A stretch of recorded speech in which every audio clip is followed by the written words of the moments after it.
आज थोडा मनाचा विषय बोलायचा आहे. Mental health. हो, हे वर्ड हेवी वाटतंय ना, पण लाईफमध्ये सगळ्यांना याची गरज आहे. बिकॉज सगळे लोक दिसायला स्ट्रॉंग असतात, परफेक्ट असतात, कंपोस्ट असतात. पण nobody wants to say I am tired or I need a break. मी पण खूप वेळा असं फील केलंय की सगळ्या गोष्टी मॅनेज करता करता मी स्वतःपासून लॉंग डिस्टन्स रिलेशनशिप मध्ये गेले. मी जगासाठी प्रेझेंट होते, पण स्वतःसाठी missing in action. Some days मी उठायचे पण एनर्जी नव्हती, चेहऱ्यावर ग्लो नव्हता आणि माझी जी स्माइल होती ती कुठेतरी हरवलेली. मी विचार करायचे, is it just me? But नाही. आपण खूप लोक असे आहोत जे असं फील करतो पण बोलत नाही. So listen, if you are waking up and still feeling heavy, if you are smiling but डोळे थकले, if you are trying so hard to be okay, तू वीक नाहीयेस, तू ह्युमन आहेस. आणि तुम्ही ट्राय करताय हेच आजच्यासाठी पुरे आहे. आजचा जो व्हिडिओ आहे तो आपण 3 पार्ट्समध्ये डिवाइड करतोय. फर्स्ट पार्ट असणार आहे what I have learned in this few years. Second part असणार आहे माय प्रॅक्टिकल स्ट्रगल्स जे मी फेस केले ते. आणि तिसरं असणार आहे the most important realization I had in this journey. आपण फर्स्ट पार्टकडे वळूया. दॅट इज मी काय शिकले इतक्या वर्षात. सगळ्यात पहिलं, happiness. There is one thing that I have learn the hard way. If you are not happy with yourself, जगात तुम्हाला कोणीही खुश करू शकत नाही. You can have attention, compliments, everything.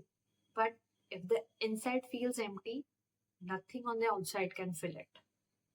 Happiness is not a gift that people give you, it's a home you build within yourself. दुसरी गोष्ट मी realise केली, व्हॅलिडेशन. की मी पण अशीच होते. मी जगातली सगळ्यात भारी साडी नेसून तयार झाले, पण जोपर्यंत घरात कोण म्हणत नाही की छान दिसतेस ग, तो सॅटिस्फॅक्शनच येत नव्हता. We keep waiting for someone to approve us. But validation ना, हे कम्फर्ट आहे, आयडेंटिटी नाही.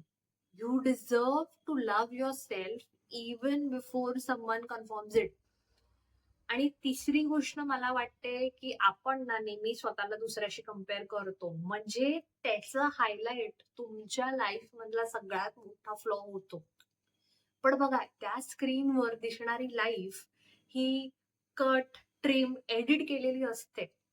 रिअल लाईफ कधीच इतकी फ्लॉलेस नसते हे मला कळायला लागलं. आणि हे पण कळायला लागलं की कम्पेअर करून मला फक्त दुःख मिळतंय, बाकी काहीच नाही. माझी जर्नी माझी आहे आणि ती माझ्या स्पीडनी चालणार. जस्ट दुसरा कोणतरी गाडी घेतोय आणि मी घेऊ शकत नाहीये, किंवा दुसरं कोणाला तरी मूल होत आहे आणि मला होत नाहीये, ही खूप मोठी गोष्ट आहे. आणि मला कळतं, पण everybody has their own story. काही प्रॅक्टिकल स्ट्रगल्स आहेत जे मी फेस केले बरीच वर्ष. सगळ्यात पहिला म्हणजे ओव्हर थिंकिंग. पॉझिटिव्ह, निगेटिव्ह दोन्ही. बघा, मी ओव्हर थिंकर आहे आणि मी फक्त पॉझिटिव्ह नाही, मी निगेटिव्ह पण ओव्हर थिंक करते. म्हणजे मी कामावर निघाले आणि अचानक पाऊस पडायला लागला तर माझा मूड प्रचंड खराब होऊन जातो. म्हणजे मी इतकं ओव्हर थिंक करते की बस आजचा दिवसच खराब झाला, आता सगळंच वाईट होणार आहे आणि blah blah blah blah blah. पण समटाइम्स आपण टायर्ड नसतो, आपण जस्ट भरपूर विचार करत असतो. आणि पॉझिटिव्हली म्हणाल तर माझ्या कामावर जर माझ्या कॉलिगनी माझी इतकुशी पण तारीफ केली ना, तर I feel like the king of the world. पण जोक्स अपार्ट, हे आहे, हे ओव्हर थिंक मध्ये होतं आणि त्याच्याने आपल्याला खूप टाइमनेस येतो. दुसरा खूप इम्पॉर्टंट पॉइंट म्हणजे the myth of perfect family आणि perfect love. As a child आणि ॲज अ टीनेजर मला वाटायचं, की परफेक्ट फॅमिली म्हटलं, की त्याच्यात फाईट्स नसतात. ते यश चोप्राच्या मूव्हीच्या वाइबसारखं असतं. रोज पेटल्स, शिफॉन साडी आणि स्लो मोशन लव्ह. बट बरंच वाचन केल्यानंतर नवीन माणसांना भेटले, त्यांच्याशी बोलले and I learned that perfect does not exist. हो, रिअल एक्झिस्ट करतं हां. रिअल प्रेमात आर्ग्युमेंट्स असतात, त्याच्यात मिसअंडरस्टँडिंग्स होतात, पण real love comes back. It sits down, it talks, it learns. Learning through mistakes is not failure. It's actual that is love which is growing. आणि तिसरा सगळ्यात मोठा पॉइंट मला वाटतं जे मला खूप लेट रिअलाइज झालं is growing up without mental health awareness. Like being a 90s child awareness नव्हती मेंटल हेल्थचा, टूल्स नव्हते, लँग्वेज नव्हती. मी छोट्या छोट्या गोष्टीवर स्ट्रेस घेत होते की गेम मध्ये मी लेवल फेल झाले स्ट्रेस, आज चांगली दिसत नाही स्ट्रेस, बॉडीला सिग्नल्स दिसत होते पण माइंडला मिनिंग कळत नव्हतं. आणि नाव आता मला कळायला लागलंय तर आपण त्या हिलिंगच्या पार्टवर जातो. आपण आता स्ट्रेस कसा हँडल करायचा ह्याच्यावर आपण उपाय काढू शकतो. कारण त्यावेळी आपल्याकडे चॅट जीपीटी नव्हतं किंवा आपल्याकडे तेवढं आपलं डोकं चालायचं नाही की थेरपी घ्यायला पाहिजे किंवा कोणाशी बोलायला पाहिजे हे त्यावेळी कळत नव्हतं. पण आता कळतंय. म्हणूनच आता आपण हिलिंगच्या रस्त्यावर जाऊ शकतो.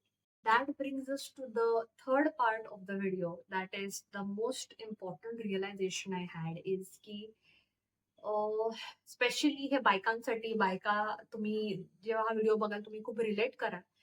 तुम्हाला कळेल असं की रिलॅक्स करणं मला कुठेतरी चुकीचं वाटायचं की म्हणजे मी जस्ट बसली आहे रूम मध्ये शांत काही न करता आणि अचानक कोणतरी रूम मध्ये आलं की मला वाटायचं की ओ शिट, मी काम करत नाहीये. मी काहीतरी केलं पाहिजे. सतत कदा मी काही ना काहीतरी केलं पाहिजे. Like stillness was wrong. Like I always had to do something to feel that right. पण आता मी शिकले आहे की rest is not laziness. Rest is repair. Your mind needs that pause. Your heart needs softness. आणि आत्मा जी असते ना तुमची त्याला पण थोडासा टाइम पाहिजे असतो ब्रीथ करायला. आपण सतत काही ना काहीतरी करत राहतो, आपण विचार करत राहतो आणि त्याच्यामुळे ना नेहमी इव्हन दो तुमची बॉडी टायर्ड नसेल ना तरी तुमचं माइंड खूप टायर्ड असतं. तर त्याच्यासाठी आपण काय करू शकतो की सिंपल गोष्टी ज्या मी काही माझ्या या पूर्ण जर्नीमध्ये केल्या. सगळ्यात पहिलं की घराच्या खिडक्या उघडणं. जेव्हा सनलाईट येते ना तुमच्या रूममध्ये ऑटोमॅटिकली तिकडूनच तुम्हाला खूप पॉझिटिव्ह फील व्हायला स्टार्ट होतं.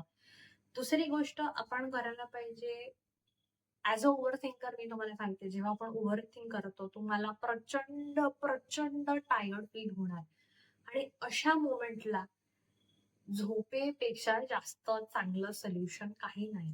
झोपायचं. येस. आणि तिसरी गोष्ट म्हणजे शेअरिंग. एक एका अशा माणसाला किंवा तुमच्या काही ट्रस्टेड लोकांना तुम्ही शेअर करा. तो तुमचा पार्टनर असू शकतो, तुमचे आई-वडील, तुमचे भावंड किंवा तुमचे फ्रेंड्स. आणि कसं असतं माहिती जेव्हा तुम्ही शेअर करता ना, ऑटोमॅटिकली तुम्हाला खूप हलकं वाटणार आहे. तुम्हाला जर रडू येत असेल, तुम्ही रडा. मी तर इनफॅक्ट भरपूर स्केचिंग केलंय. मी भरपूर I am a music lover. मी भरपूर गाणी ऐकली आणि सगळ्यात जास्त तुम्हाला माहिती आहे मला कुठल्या गोष्टींनी बरं वाटायचं? अंधारात डान्स करून. म्हणजे like literally nothing on the earth made me feel better than that moment. You know की रूममध्ये जस्ट अंधार करून रस्त्यावरची जी लाईट येते तेवढीच, बाकी रूममध्ये कोण नाही आणि काहीतरी कुठलं तरी एनर्जेटिक गाणं ऐकायचं आणि त्याच्यावर डान्स करायचं. लाइक आपण म्हणतो ना की dance like nobody is watching. आणि मी ऍक्च्युली ते केलं आणि ते केल्यापासून मला रिअलाइज झालं की खूप जास्त बरं वाटायला लागलं मला. दुसरी गोष्ट मी रिअलाइज केली की something that made me feel better is dressing up. Dressing up म्हणजे खूप सिंपलची गोष्ट होती की मी कामाला चालली आहे आणि लो वाटतंय तर काय करायचं? मी एखादी लिपस्टिक लावली किंवा तुम्हाला माहिती असेल, की मला ना मोठे इयरिंग्स घालायला खूप आवडतात. तर ते मोठी इयरिंग्ज घातली. तर दॅट मोमेंटसाठी ते मला खूप बरं वाटायचं, की एक पूर्ण दिवसाचं एक फिलिंग असायची, की बाबा आज मी काहीतरी चांगलं केलंय. इव्हन ते छोटंसं फॅक्टर का असू नये, मी ते केलं आणि that was making me feel very, very good. तर असे बरेच लोकं आहेत जे असे प्रॉब्लेम्स फेस करतात. तर तुम्ही नक्की ह्याच्यामधलं काहीतरी करून बघा किंवा तुमच्याकडे काही बेटर आयडियाज आहेत, तर तुम्ही नक्की मला कमेंट करून ह्याच्यावर सांगा, की आपण दुसरं काय करू शकतो. आणि जर हे सगळं करून पण जर तुम्हाला वाटतंय, की देअर इज नो सोल्युशन, तुम्हाला बरं वाटत नाहीये, then it is time that you see a counsellor. Counsellor हे प्रोफेशनल्स असतात. ते आपल्याला हेल्प करतात, की आपण आपला इश्यू कसा टॅकल करू शकतो. आणि एका काउन्सिलरला अप्रोच करणं ह्याचा अर्थ असा नाही, की मला काहीतरी मेंटल इश्यूज आहेत, की "अगं बाई, मी वेडाच झालोय की काय?" असं त्याच्यात काही नाही. आणि मी असं काही लोकांकडून हे पण ऐकलं आहे, की आमच्या काळात तर आम्हाला काही असे इश्यूज नव्हते. हे तुमच्या जनरेशनलाच असं अँक्झायटी किंवा स्ट्रेस किंवा डिप्रेशन येतंय. असं काही नाहीये. Mental health issues are right from the time जेव्हापासून देवानी जग बनवलंय. पण फक्त इतकंच होतं, की त्यावेळी जसं मी बोलले, की ॲज अ 90s किड आपल्याकडे ती लँग्वेज नव्हती. तर तुम्ही जर अजून 2-3 जनरेशन्स मागे जाल, तर त्यांच्याकडे तर अजिबातच नव्हती. आणि त्यावेळी सोसायटीमध्ये असं असायचं ना, की एक्सेप्टन्स, की ठीक आहे, अँक्झायटी म्हणजे माणूस त्यावेळेला वेडे पण हे असंच एक्सेप्ट करून जायचा. म्हणून लोकं ते एक्सेप्ट करायलाच रेडी नव्हते. पण जर तुम्ही Google केलात, वाचलत त्याच्याबद्दल, तर तुम्हाला नक्की कळेल, की तेव्हा पण मेंटल हेल्थ इश्यूज होते. लोकं फक्त त्याच्याबद्दल ओपनली बोलत नव्हते. तर लास्ट रिसॉर्ट मला वाटतं is definitely seeing a professional. ते तुम्हाला हेल्प करतात, तुमच्या इश्यूजना सॉर्ट आउट करायला, की ते तुम्हाला गाईड करतात, की तुम्ही ह्याच्यामधून कसे सोल्युशन्स काढू शकतात.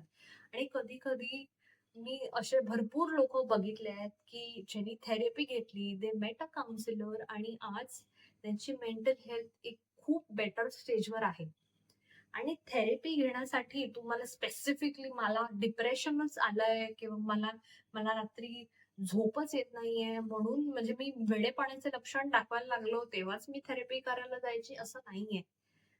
आजकालच्या जनरेशनमध्ये आपली जी लाईफस्टाईल आहे, आपण जी लाईफस्टाईल जगतो त्याच्यामध्ये अँक्झायटी, डिप्रेशन किंवा तुम्हाला मी काय म्हणू शकते ना, पॅल्पिटेशन्स पण होतात. मी हे स्वतः अनुभवलंय, की पॅल्पिटेशन्स होतात.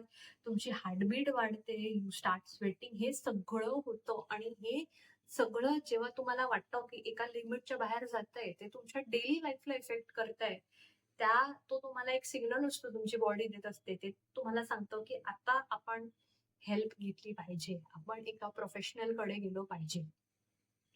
तर जर तुम्ही या स्टेजला पोहोचत असाल, तर definitely see a professional and that is very important.